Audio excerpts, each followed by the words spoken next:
abang aja bang. Ya, Bang, hari pakai ini baju tanggal kuning dong, itu 27 siapa? Mei, Reng. Dr. Richard menghadiri panggilan dari Polda Metro Jaya di Krimsus. Nah, sebagai warga negara yang baik, Dr. Richard hadir untuk memenuhi panggilan tersebut. Cuman begini, yang saya sedih, ternyata setelah kita pelajarin semua laporannya, bagi saya, pelapor ini sangat tidak layak untuk menjadi seorang pelapor.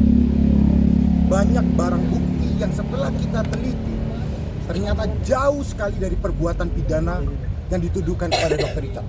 Itu yang pertama.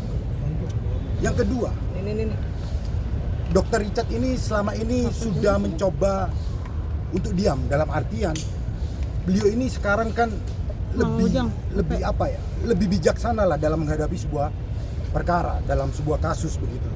Tetapi ketika diserang-serang terus, ya tentu pada akhirnya kita akan menghadiri panggilan Polda Metro ini untuk membuka terang benderang laporan tersebut.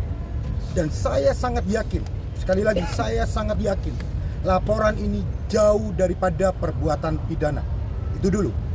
Lalu kemudian saya juga mengucapkan terima kasih kepada teman-teman penyidik yang sangat humanis hari ini telah melakukan pemeriksaan dengan baik, di mana Dr. Richard dapat memberikan keterangan sebebas-bebasnya dan seluas-luasnya.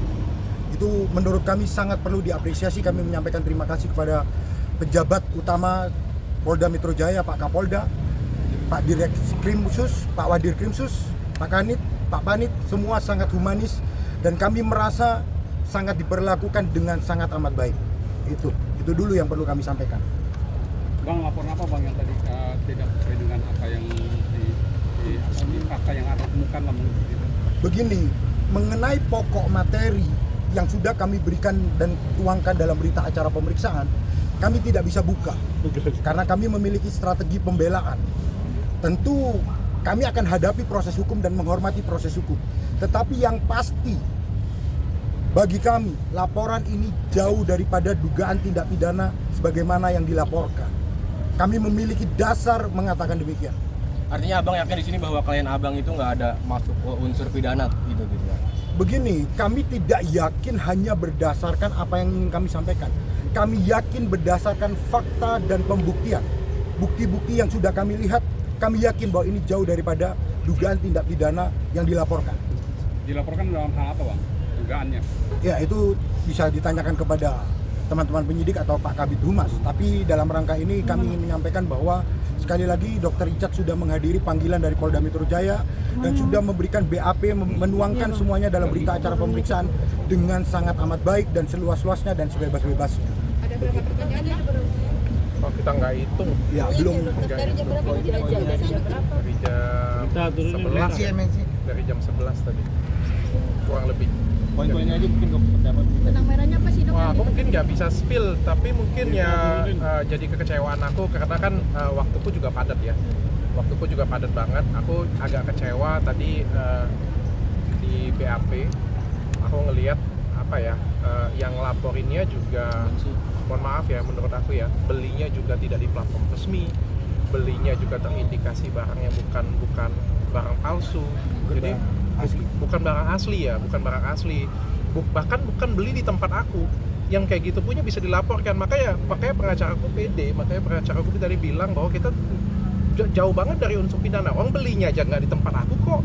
Makanya kayak aku datang ke sini aku ngeliat, aduh, ya minimal kan beli di tempat aku lah kayak gitu kan. Atau minimal dikonsumsi. Ini dikonsumsi juga enggak, dipakai juga enggak, tapi dilaporkan. Kan perlindungan konsumen itu ya harus digunakan ya. Di sini nggak ada korban loh, satu pun nggak ada korban. Bahkan yang lapor dengan aku pun jadi korban tuh nggak ada. Jadi ini laporan yang menurut aku tuh dibuat-buat.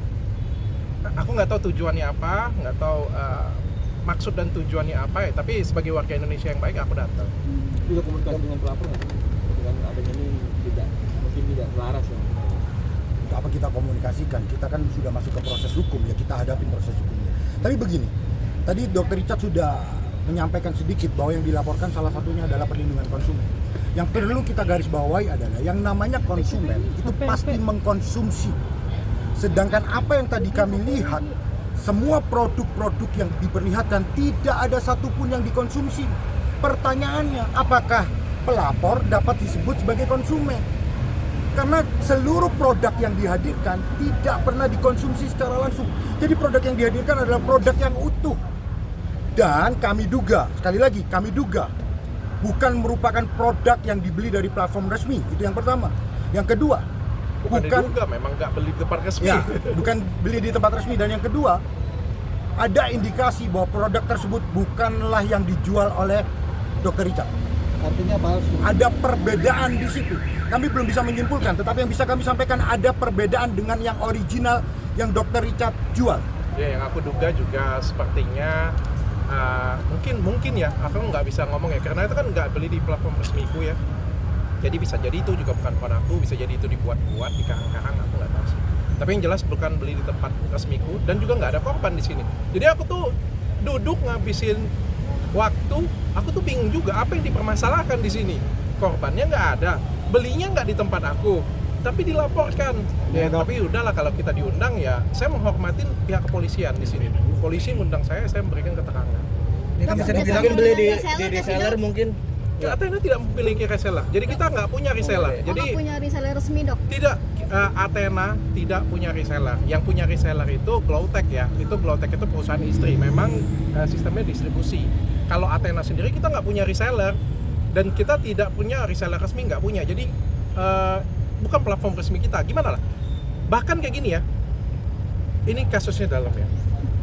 Ada orang katanya beli dari tempat saya. Lalu pelapor si Dr. S nih beli dari orang ini. Jadi terus belinya itu bedanya 1 tahun kemudian. Coba dipikir, barang siapa itu yang ada di situ? Dan tidak ada video unboxing. tidak ada video unboxing, tidak ada bukti bahwa itu produk saya juga. Dan setelah saya lihat produknya, mohon maaf, berbeda dengan produk saya. Secara fisik pun saya bisa lihat bahwa produk tersebut berbeda dengan punya saya. Makanya Ada satu kata kunci penting. Pembelian dilakukan tanggal 23 Juli 2023. Sedangkan produk itu diproduksi pada bulan Agustus 2023. Bagaimana bisa sebuah produk belum dibuat tapi sudah ada pembelinya? Catatannya ya, dibeli tanggal 23 Juli 2023, sedangkan produk itu diproduksi tanggal 8 Agustus 2023. Jadi dibeli sebelum produk itu dibuat. Nah, ini kan menjadi tanda tanya bagi kami, ini menjadi tanda tanya yang lucu. Dari mana produk itu didapat? Nah, itulah dasar bagi kami yang menjadikan kami menduga bahwa produk yang dijual bukanlah produk resmi Dr. Richard. Dokter, Dok, seolah-olah ini sebagai musuh bebuyutan nih, Dok. Kemarin kan sempat dokter yang di Jakarta Selatan nggak? gimana? Ada dugaan mungkin kaitannya sama laporan dokter di Polres Selatan? Oh, enggak ya. Kalau dari laporan sih sebenarnya beliau dulu yang ngelaporin saya ya. Saya kan terakhir ngelaporinnya. Kalau dari itu ya, nggak ada sih, kayak nggak ada hubungan sih. Dok, seolah-olah sebagai musuh bebuyutan nih, Dokter S kan terus nyenggol-nyenggol dokter mulai dari produk sampai terakhir unboxing hadiah handphone, giveaway handphone itu iPhone itu gimana nih, Dok, responnya, Dok? Publiknya yang bisa menilai ya. Kalau menurutku kalau misalnya memang saya kan dari dulu terkenal masuknya di edukasi ya, dan saya fokusnya memang di edukasi. Maupun saya ke podcast sekalipun sebenarnya bahan yang saya bawa sebenarnya ada edukasi ya. Sekarang kalau misalnya doktif seperti itu, saya pikir publik lah yang bisa menilai sih apakah tujuannya memang edukasi. Kalau memang tujuannya edukasi, yang edukasi ke masyarakat, saya pikir nggak perlu kemana-mana sih. Sampai ke handphone, sampai ke berlian, sampai ke baju orang dikomentarin, sampai ke macam-macam kehidupan pribadi ya. Saya pikir kalau misalnya memang dia edukator ya, edukasi aja yang benar. Tapi kalau misalnya sudah masuk ke ranah pribadi, saya pikir itu bukan mau edukasi lagi ya, mungkin mau menghancurkan orang. Ada dendam pribadi, Mungkin terindikasi persaingan bisnis, mungkin terindikasi iri hati. Ya kan, kalau memang saya ya, jujur ya, saya nge-review skincare abal-abal loh, polosan Mercury yang kita ngomong ini jelas-jelas jahat tanpa terbantahkan bahwa di dalamnya ada kanker. Saya selalu ngomong ini produk berbahaya, tapi saya nggak pernah ngomong saya serang suaminya, saya sampai serang anaknya, saya sampai serang bajunya, saya serang agamanya, nggak pernah loh. Saya cukup, kalau Anda masih mau beli, silakan. Saya sudah kasih tahu. Tugas saya sebagai edukator cuma cukup ngomong bahwa ini produk berbahaya. Kalau nggak boleh dong maksa-maksa orang. Kalau orang masih suka mau beli, ya terserah kalian. kalau saya karena saya edukasi, bukan dengan penuh kebencian, itu kalau saya ya. Nah maka ya publik aja lah menilai ini benar-benar edukasi atau bukan. Cukup gerak nggak sih dok, artinya sampai ya itu ke ranah sampai pribadi, nyenggol-nyenggolnya bukan ya inti masalah dari ini. Diketawain aja mbak. Kan ini kan menyeder. Nggak ada produk, makanya saya juga bingung ya, produk yang kita laporkan semuanya BPOM ya bang ya? BPOM resmi. BPOM resmi, legal untuk dijual. Ya. Dok, mungkin ini kan sama aja kayak mencederai ya produk dokter nih. Bahkan sampai netizen ini banyak yang menghujat produknya dokter juga. Mungkin gimana tanggapan dokter? Waktu yang bisa membuktikan sih. Orang bisa menghujat, orang bisa menjatuhkan saya, orang bisa mencibir. Tapi kan waktu yang bisa membuktikan semuanya ya. Masyarakat mungkin kalau dengar sesuatu mungkin takut. Ya saya maklumkan. Tapi kan kalau mereka berhenti pakai kan mereka ngerasain, oh ya nggak ada apa-apa, baik-baik saja, tetap sehat, kulit aku tetap baik. Terus menggunakan produk lain malah jadi hancur. Dan akhir-akhir ini kan balik lagi datang ke tempatku, ngerasa oh ya beda jauh memang nyamanannya beda ya. Publik lah yang menentukan sih. Bagi aku nggak jadi masalah. Kalau kita mau saling mengingatkan satu sama lain tuh nggak ada masalah bagi aku. Tapi tolong jangan tendensius, karena kita kan sama-sama dokter, sama-sama edukator, sama-sama kasih manfaat ke masyarakat kan, intinya seperti itu.